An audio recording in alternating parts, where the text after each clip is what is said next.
So hello everyone. आज का हमारा टॉपिक, आज हम लोग डिस्कस करेंगे ब्रेन के बारे में कि ब्रेन होता क्या है आखिर।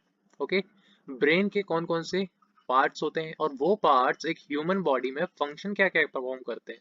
तो इन सब के बारे में आज हम लोग देखने वाले हैं, लेकिन ब्रेन से पहले हम लोग डिस्कस करेंगे कि नर्वस सिस्टम आखिर एक होता क्या है और ह्यूमन बॉडी में इसका वर्क क्या रहता है। ओके, तो आपको यहाँ पर पता रहना चाहिए कि हर ह्यूमन बॉडी में दो टाइप के नर्वस सिस्टम होते हैं जिसको हम बोलते हैं सीएनएस एंड पीएनएस। सीएनएस का फुल फॉर्म होता है सेंट्रल नर्वस सिस्टम और पीएनएस का फुल फॉर्म होता है peripheral nervous system. Okay, brain और स्पाइनल कॉर्ड आपके सीएनएस का ही पार्ट होते हैं। ब्रेन और स्पाइनल कॉर्ड, ये आपको यहाँ पर अगर मैं दिखाऊं, ये ब्रेन है आपका और ये जो आपकी स्पाइनल कॉर्ड है ये वाली। ओके, ये किसका पार्ट है? तो ये दोनों सेंट्रल नर्वस सिस्टम का पार्ट है आपके।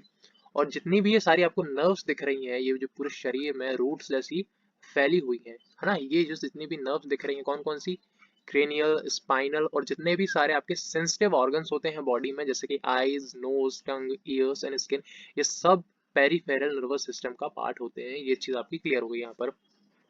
अब जो नर्वस सिस्टम रहता है, ये जो नर्वस सिस्टम है वो किस चीज से मिलकर बना होता है, किन सेल्स से मिलकर बना होता है? तो जो आपका नर्वस सिस्टम है ये न्यूरॉन सेल्स से प्लस एक टाइप की और सेल्स होती है जिसको हम कहते हैं ग्लाया या ग्लायल सेल्स, उनसे मिलकर बना होता है। न्यूरॉन सेल से और ग्लायल सेल से मिलकर बना होता है। दोनों में ज्यादा कौन होती है?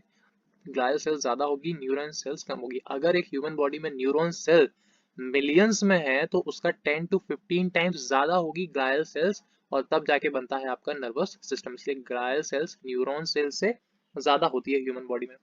न्यूरॉन का स्ट्रक्चर क्या होता है या न्यूरॉन सेल्स का स्ट्रक्चर क्या होता है, यहाँ पर हम लोग जान लेते हैं।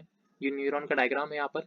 ये जो आपको पार्ट दिख रहा है, ये जो आपको पार्ट दिख रहा है ये वाला, इसको हम कहते हैं डेंड्राइट। इसको क्या बोलते हैं? इसको बोलते हैं डेंड्राइट। फिर ये जो आपको बॉडी दिख रही है इसको बोलते हैं सेल बॉडी। ये जो आपको दिख रहा है यहाँ पर इसको बोलते हैं न्यूक्लियस। इसको क्या बोलेंगे? न्यूक्लियस। और ये वाला जो सेल है, ये वाला जो सेल, इसको बोलते हैं हम श्वान सेल। इसको बोलते हैं श्वान सेल। और इस श्वान सेल को ये जो कवरिंग देता है, ये जो कवरिंग देता है इसी को बोलते हैं माइलिन शीट। इसी को बोलते हैं माइलिन शीट। ये वाला जो पार्ट होता है इसको बोलते हैं हम एक्सन। इसको बोलते हैं एक्सन। और ये जो लास्ट में होता है इसको बोलते हैं टर्मिनल। टर्मिनल किसका? एक्सन का। इसलिए एक्सन टर्मिनल। यहाँ पर ये चीज हमारी क्लियर हो जाती है। ये जो बीच में आप गैप देख पा रहे होंगे, ये जो बीच में आप गैप देख पा रहे होंगे, इस गैप को बोलते हैं node of Ranvier. Node of Ranvier बोलते हैं इसको। ओके, और अगर एक न्यूरॉन है, मान लीजिए ये एक न्यूरॉन है और उसके पीछे जस्ट दूसरा न्यूरॉन लगा है, उसके पीछे जस्ट तीसरा न्यूरॉन लगा है, तो ये वाला जो गैप होगा उसको बोलते हैं हम साइनैप्स। उसको क्या बोलेंगे हम? साइनैप्स। ये न्यूरॉन 1 है, ये न्यूरॉन 2 है, ये न्यूरॉन 3 है। दोनों ज्वाइंट नहीं होते, दोनों के बीच में थोड़ा सा बस स्पेस होता है ना। अगर इसके पीछे ही जस्ट दूसरा न्यूरॉन लगा हुआ है यहाँ पर, तो ये जो गैप मिलेगा हमें, हम इसको ही क्या बोलते हैं? साइनैप्स। ये चीज आपको क्लियर होनी चाहिए। ओके, तो आपके नर्वस सिस्टम यहाँ पर क्लियर हो गया। आगे बढ़ते हैं हम लोग। जो नर्वस सिस्टम है, सेंट्रल नर्वस सिस्टम आपका ये होता है ब्रेन वाला पार्ट, और आपकी जो स्पाइनल कॉर्ड होती है ये वाला पार्ट। ये जो ग्रीन कलर से दिख रहा है इसको बोलते हैं हम लोग automatic nervous system. Automatic nervous system में आपके कौन से पार्ट्स आते हैं? वो पार्ट्स आते हैं जिनको आप कंट्रोल नहीं कर सकते, जैसे कि ब्रीदिंग हो गई, है ना। आपका जो हार्ट है वो पंप कर रहा है, वो आपके कंट्रोल में नहीं है। तो ऐसे कुछ फंक्शंस होते हैं बॉडी में जिनको आप कंट्रोल नहीं करते हैं, उसको कौन कंट्रोल करता है? Nervous system. कौन सा वाला? Automatic nervous system. Then peripheral nervous system की जो यहाँ पर नर्व्स होती हैं उनके बारे में थोड़ा देख लेते हैं। जो स्टार्टिंग की येलोइश है इसको बोलते हैं हम सर्विकल नर्व्स। 8 पेयर होते हैं जिसके 8 पेयर होते हैं। देन आती है हमारी ये जो रेड कलर से हैं इसको बोलते हैं हम थोरिक नर्व्स। 12 पेयर होते हैं इसके। फिर आती हैं लुम्बार नर्व्स, 5 पेयर हैं, ये जो आपको पर्पल कलर से दिख रही हैं, है ना। देन आती हैं आपकी सैक्रल नर्व्स, ये जो पिंकिश पार्ट में आपको दिख रही हैं, ये भी कितनी होती हैं? 5 होती हैं। तो देन 8, 12, 5 और 5, ये वाली है आपकी सर्विकल, थोरिक, लुम्बार एंड देन सैक्रल। ऐसे करके आप C8, T12, L5 and then S5 से आप याद कर सकते हैं। ओके, और कौन सी वाली किस पोजीशन में सेट है आपको ये भी पता होना चाहिए। ये है आपका रियल नर्वस सिस्टम, कुछ इस टाइप से ही दिखता है ना। पूरे बॉडी में फैला हुआ होता है। क्या करता है ये? यहाँ से आपकी कुछ इन्फॉर्मेशन लाएगा या कुछ इन्फॉर्मेशन लेके जाएगा या लाएगा। तो ये पूरा काम आपका नर्वस सिस्टम का रहता है आपकी बॉडी में। ओके, तो अब हम लोग आगे बढ़ते हैं और अब हम लोग डिस्कस करेंगे ब्रेन के बारे में। जब भी हम लोग ब्रेन के बारे में पढ़ते हैं तो हम लोग इसको 3 पार्ट्स में क्लासिफाई कर देते हैं, जिसमें होता है सबसे पहले फोर ब्रेन, देन आता है मिड ब्रेन एंड देन आता है हमारा हिंड ब्रेन। ये जो फोर ब्रेन होता है ब्रेन का सबसे बड़ा पार्ट होता है। अगर मैं आपको ड्रॉ करके दिखाऊं यहाँ पर, तो ये वाला जो पूरा पार्ट होता है ना, ये वाला जो पूरा पार्ट है आपका फोर ब्रेन के अंडर में होता है और यही सबसे बड़ा पार्ट होता है पूरे ब्रेन का।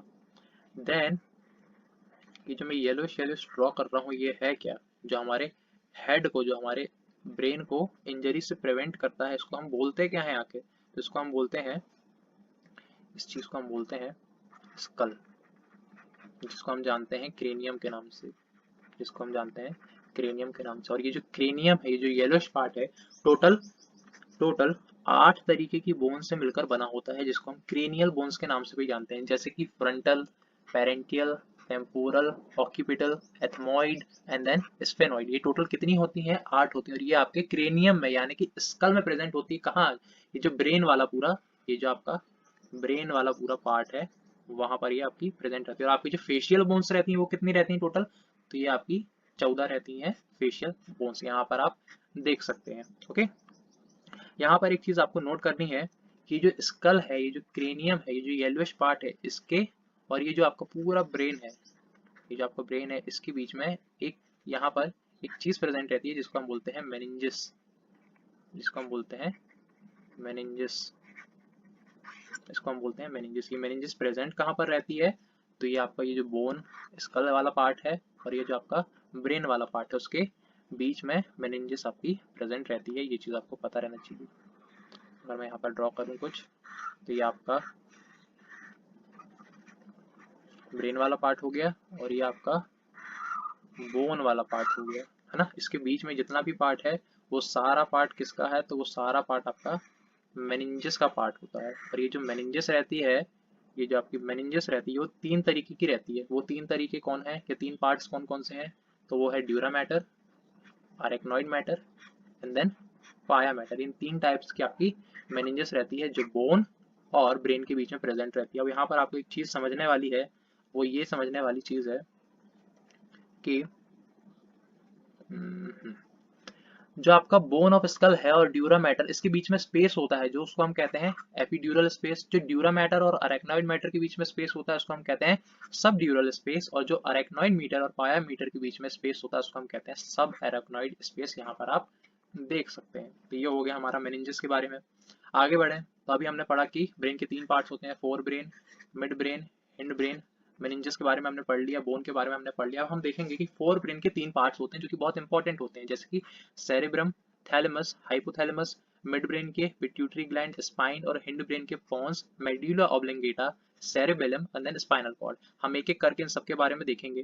हमने अभी देखा था कि फोर ब्रेन जो होता है वो सबसे बड़ा पार्ट होता है ब्रेन का। और जो फोर ब्रेन की जो टाइप्स होते हैं, सेरेब्रम, थैलेमस और हाइपोथैलेमस, तो सेरेब्रम पूरे फोर ब्रेन का सबसे बड़ा पार्ट होता है। ये चीज आपको पता रहनी चाहिए। जो सेरेब्रम वर्क क्या करता है, तो इसका काम होता है मेमोरी को देखना, है ना। डायरेक्ट रिलेट होता है इसका मेमोरी के बारे में। आपकी जो मेमोरी आ रही है या फिर जा रही है तो उसमें सेरेब्रम बहुत ही इंपॉर्टेंट रोल प्ले करता है। अब कौन सी बीमारी रहती है जिससे आपकी मेमोरी लॉस हो जाती है, तो ये भी आपको पता रहना चाहिए, जैसे कि एमनीशिया, डिमेंशिया, है ना। और डिमेंशिया आपकी अल्जाइमर डिसीज से होती है। ये चीज आपको पता रहनी चाहिए। जो आपका सेरेब्रम रहता है, जो आपका सेरेब्रम रहता है, यहाँ पर आपको देखने की जरूरत है बहुत, है ना। ये हमारा राइट हेमिस्फीयर है और ये हमारे ब्रेन का लेफ्ट हेमिस्फीयर है। अगर इन दोनों को हम लोग सेपरेट कर दें, अगर हम इन दोनों को सेपरेट कर दें तो यहाँ पर एक चीज होती है जिसको हम लोग कहते हैं, ये आप देख पा रहे होंगे, इसको हम लोग कहते हैं कॉर्पस कैलोसम। इसको हम लोग कहते हैं कॉर्पस कैलोसम। ये कुछ नहीं होता है, ये बहुत सारे एक्सन से मिलकर बनता है, बहुत सारे एक्सन से मिलकर बनता है कॉर्पस कैल्शियम। और यही इसी पार्ट से आपका जो राइट हेमिस्फीयर है और लेफ्ट हेमिस्फीयर है वो दोनों ज्वाइंट होते हैं। ये चीज आपको पता रहना चाहिए। यहाँ पर एक चीज होती है सेरेब्रल कॉर्टेक्स, सेरेब्रल कॉर्टेक्स। ये काम क्या करता है सेरेब्रल कॉर्टेक्स, है ना। तो ये इसी का पार्ट है, ये सब सेरेब्रम का ही पार्ट होता है सेरेब्रल कॉर्टेक्स। ये काम क्या करता है सबसे पहले हम लोग ये जान लेते हैं। तो जैसे यहाँ पर आप इस वाले डायग्राम में देखिएगा, ये वाला पार्ट, ये जो अपर लेयर दिख रही है आपको, ये जो अपर लेयर दिख रही है आपको, है ना, ये कैसी है, थोड़ी सी डार्क है ना, ग्रेइश टाइप की, रियल में ग्रेइश टाइप की रहती है। और इसकी ये जो नीचे वाली जो है ये व्हाइट टाइप की आपको दिखती है थोड़ी सी, यानी कि ये जो ऊपर वाला पार्ट है थोड़ा सा आपको डार्क दिखेगा और ये जो नीचे वाला पार्ट है ये थोड़ा सा आपको लाइट दिखेगा। इस डार्क वाले पार्ट को हम कहते हैं, इस डार्क वाले पार्ट को हम कहते हैं कॉर्टेक्स। ओके, और ये जो व्हाइट वाला, ये जो लाइट वाला पार्ट रहता है उसको हम कहते हैं मेड्यूला, मेड्यूला या फिर मेड्यूला ऑब्लिंगेटा, है ना। इसका वर्क क्या रहता है सबसे पहले तो ये जान लेते हैं। तो कॉर्टेक्स तो आपकी मेमोरी से रिलेटेड रहता है, ये आपका मेमोरी से रिलेटेड रहता है। जो मेड्यूला रहता है, मेड्यूला ऑब्लिंगेटा, वो हम लोग यहाँ पर देख लेंगे जब हिंड ब्रेन पे हम लोग देखेंगे तो, ठीक है।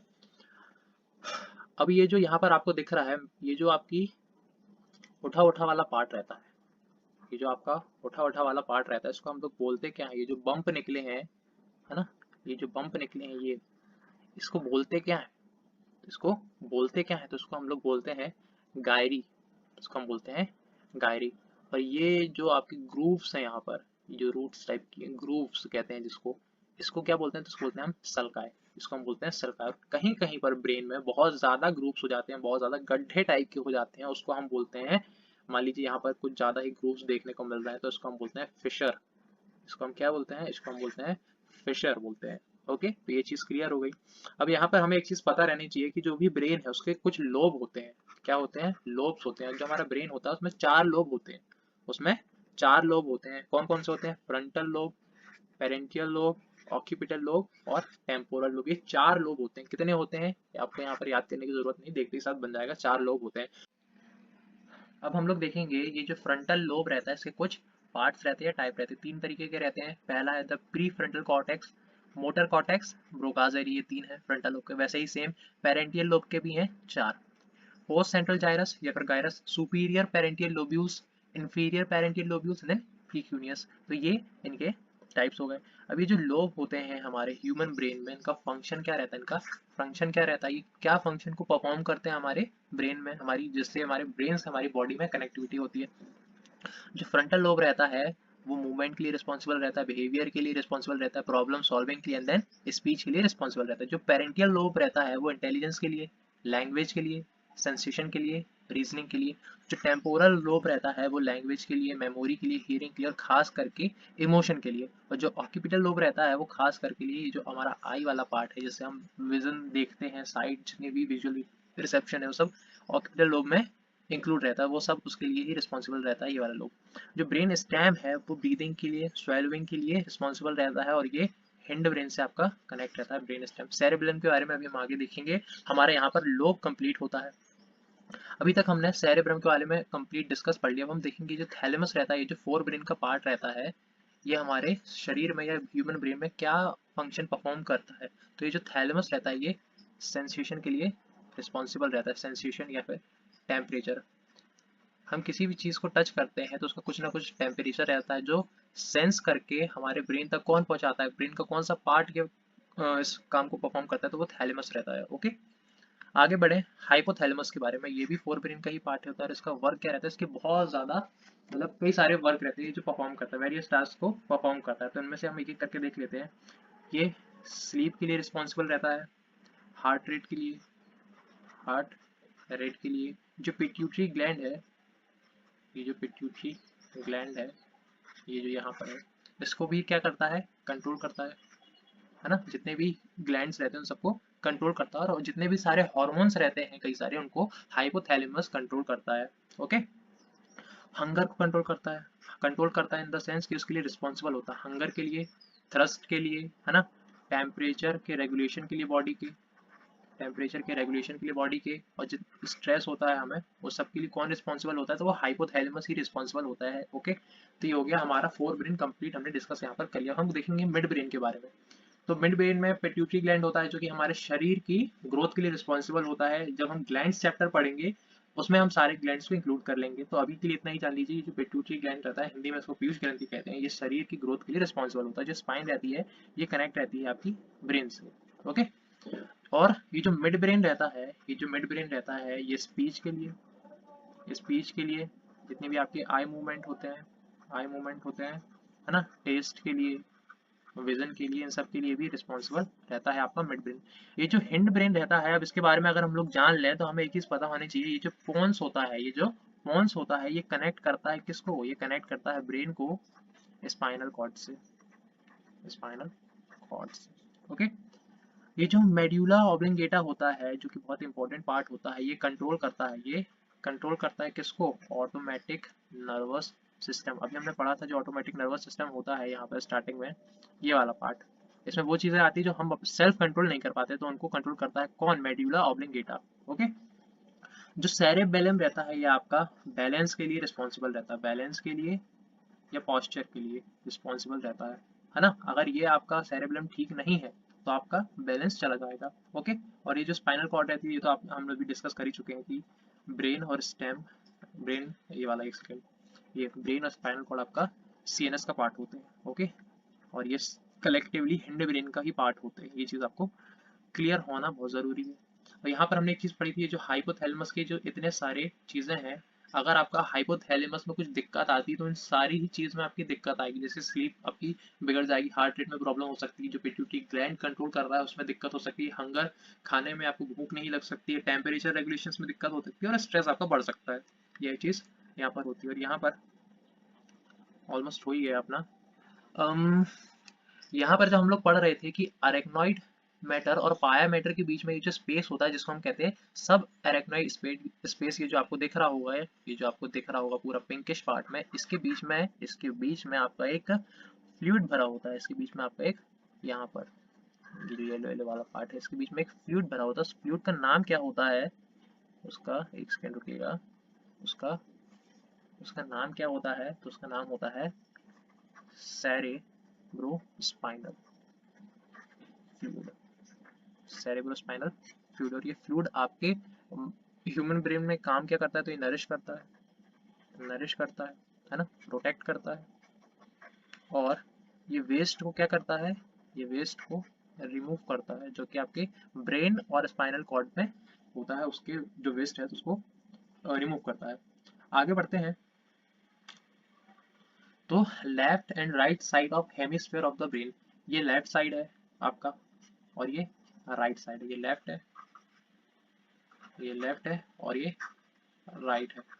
ये परफॉर्म करता है left side speech, analytics, order, reading, writing, competitions, sequencing, logic, mathematics, creativity, imagination, institution, holistic thinking, arts, non verbal cues, rhythm, day dreaming, emotions, इन सब के लिए लेफ्ट वाला, ये वाला और राइट वाला, इस साइड वाला रिस्पॉन्सिबल होता है। और आपको एक चीज पता होनी चाहिए कि आपका लेफ्ट साइड का ये जो हेमिस्फीयर है, या लेफ्ट साइड वाला ये जो ब्रेन है, अगर इसमें कुछ दिक्कत होती है तो आपकी राइट साइड की बॉडी में दिक्कत होगी, है ना। अगर लेफ्ट साइड के ब्रेन में कुछ दिक्कत है, लेफ्ट साइड के हेमिस्फीयर के ब्रेन में कुछ दिक्कत है, तो आपके राइट साइड की बॉडी में प्रॉब्लम होगी।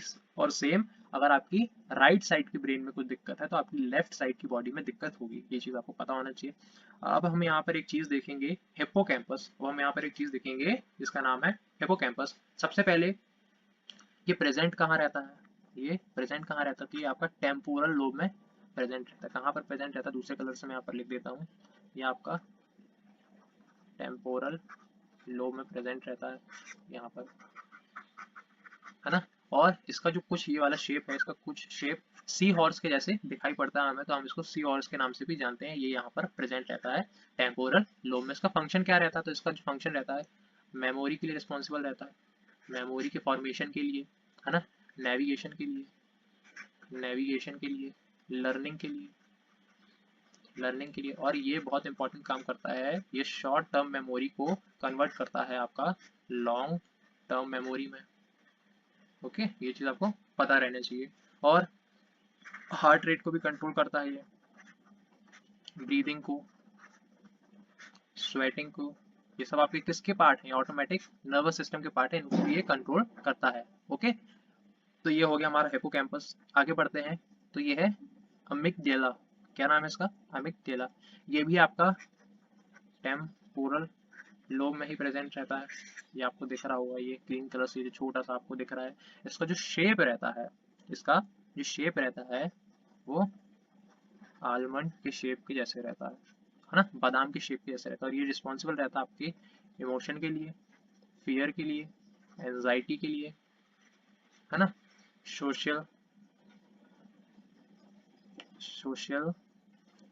कॉग्निशन के लिए, और जो भी थ्रेट्स होते हैं आपको डर वगैरह, उसके लिए रिस्पॉन्सिबल होता है आपका अमिगडाला। ये भी आपका टेम्पोरल लोब में प्रेजेंट रहता है। आगे हम देखते हैं यहाँ पर एक इम्पॉर्टेंट चीज, लिम्बिक सिस्टम। लिम्बिक सिस्टम हमारे ब्रेन में ही प्रेजेंट होता है। लिम्बिक सिस्टम के जो प्राइमरी कंपोनेंट्स होते हैं वो 6 ही होते हैं, जिसमें कि कौन कौन से होते हैं? हिपोकैम्पस। हिपोकैम्पस अभी हमने देख लिया है कि हिपोकैम्पस के कितने सारे फंक्शंस थे। अमिगडाला भी हमने देखा, हाइपोथैलेमस अभी हमने देखा, है ना। थैलेमस को भी हम देख चुके हैं, और इसके अलावा 2 और पार्ट्स रहते हैं इसके लिम्बिक सिस्टम के आपके, वो है basal ganglia and then cingulated gyrus या फिर जायरस। जो बेसल गैंग्लिया है उसका वर्क क्या रहता है? तो ये मोटर कंट्रोल के लिए यूज होता है। मोटर कंट्रोल मतलब कि आप अपने ब्रेन से अपने हैंड का या फिर फुट का अपना कंट्रोल करते हैं, अपना हैंड मूवमेंट कर रहे हैं आप, तो वो मोटर कंट्रोल के अंडर आता है। और ये कौन देखता है? ये बेसल गैंग्लिया देखता है, जो कि लिम्बिक सिस्टम का ही पार्ट होता है। ओके। और ये जो सिंगुलेटेड गायरस है या फिर जायरस है, इसका वर्क क्या होता है? इसका वर्क होता है आपका इमोशन में या फिर बिहेवियर में, या फिर जो भी आपको पेन होता है उसमें आपका जो सिंगुलेटेड गायरस है वो यूज होता है। और ये आपके ब्रेन में 2 तरीके के होते हैं, एंटीरियर और पोस्टीरियर। जो एंटीरियर वाला है वो आपका मेनली रिस्पॉन्सिबल रहता है इमोशन के लिए, ओके। और जो पोस्टीरियर है वो वाला मेनली रिस्पॉन्सिबल रहता है आपका मेमोरी के लिए। तो ये हमारी आज की क्लास थी, जिसमें हमने ब्रेन और नर्वस सिस्टम के बारे में कंप्लीट डिस्कस कर लिया है। अगर आपको ये वीडियो पसंद आए तो आप एक लाइक कर सकते हैं। Thank you.